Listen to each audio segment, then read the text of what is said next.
Hello, good morning. Mabiyahe ta palakad sa uma ng mga bodyguard ko sa likod. Let's go! Kapit kami anay para magpagasolina. Good morning. Paggasolina. Diesel. Diesel. Sorry na kami sa farm. Ang mga bodyguard ko da tulog. Here na sa farm. Yan, nagapamanit na sila. Tapos ito si Manong June. Ang akong mga bodyguard. Tapos salin sa balay nagprito na ko daat sang eggplant. Tapos prito ko sang pusit na paborito ko. Gina kag nagdala kami sang lechon manok. Hello, good morning. October 30. This is our food. Yan. Yung kamasina. And of course, our buko. Fresh from the puno, walang halong chemical, bago dagdag, arang madam, kag mga bodyguards tada sa palevot. Umpisa na kita kaon, syempre umpisa naton sang pagpangamuyo, magpasalamat sa mga grasya, aging hatag sang aton mahal nga Ginoo. Makaon tanyo, let's go. Tapos may ara, padiri nga baby, uwak nga dakpa na nga mo nagsaka sang lubi. Cute-cute kita na.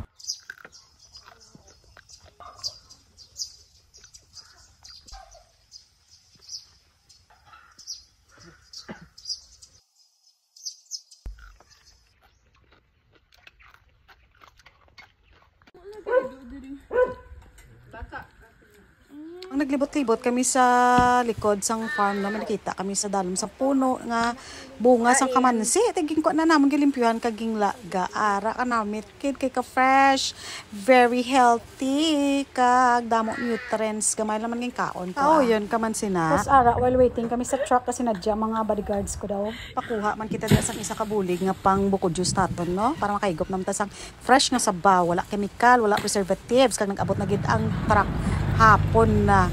Te ara galista-lista na ang madam, kilo-kilo naman ang mga sir dira. Kadali na kami kay hapon na. Hawa man tani namon kadali kay ti alas 11 tapos nang tanan nga obra. Ang truck abi nila kay dugay nag-abot, abaw na lang gid. Awa bala kay kasanag papating bata gabulig pa siya nga papa ka very good kita na nga bata nami pang panahon obaw. Kadali nagi kami sina ti anon tagid abi kay hindi tagid ya mapungga ng nature. Ba naabtan gid kami sang makusog nga ulan, nga pamayong ang madam mo, ba basa ang notebook ko. Baw Ginoo. O lantawa, o kabudlay mangita kwarta. Bisan ulan basa sila sir padayon nang gyapon sa pagkakwat sang tag 60 kilos sa isa kaamo sina o makon muna baw. Ara ginasunod ko na sila basa na gid ako dira.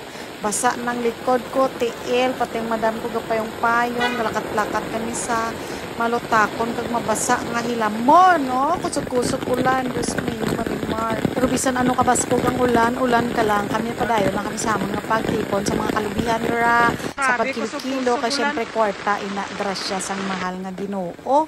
Bawo, gapinadayon, nagyapon kung mo ulong magtarga sina tag 60 kilos nga ina sa kain. Basta naabta na kami sang gabi, kay hindi na gid maguntat ang ulan, kag tiga pundo-pundo kay maslide ba, tiga pa huway man sila kaluoy man bala. Kami, grabe ko sa ulan. Good Lord, kay safe kami nakaabot. O siya, babo na.